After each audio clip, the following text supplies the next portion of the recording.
Kwanza kabisa nipende kumshukuru Mwenyezi Mungu kutujalia kufika siku ya leo na kutuwezesha. Sauti yangu ndogo? Okay. Hapo. Kikubwa kwa maandalizi ya mwalimu wetu na protoko zake ambazo ametupatia, sisi tumejiandaa kwa ajili ya ushindi katika mchezo wetu wa kesho dhidi ya Jamus. Kwa imani yetu ni kubwa, tutafanya vizuri kwenye mchezo wetu wa kesho. Sababu mchezo uliopita dhidi ya Mogadishu City tulifanya kila plani na kila mbinu ambayo mwalimu alitupatia, lakini riziki na bahati iko upande wetu, kwa tukatoka suluhu katika mchezo. Lakini mchezo unaofuata ni mchezo muhimu kwa upande wetu, na sisi katika tournament hii tumekuja kushindana, kwa tuna imani tutafanya vizuri katika mchezo wetu wa kesho.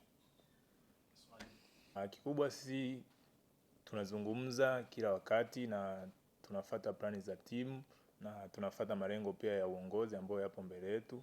Na kikubwa ukae ukitambua kwamba Simba tunaongozwa na upendo. Kwa issue nzima tunazifanya kwa upendo na ushirikiano mkubwa.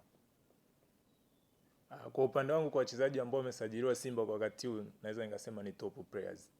Kwa ni wachezaji wazuri, wana kila kitu, wamejaliwa uwezo, na tuseme kwa upande wa mwalimu yeye kuwapendekeza kuja Simba, kwa ameona kitu kikubwa tangu akiwa huko, na sisi tuna imani watafanya vizuri.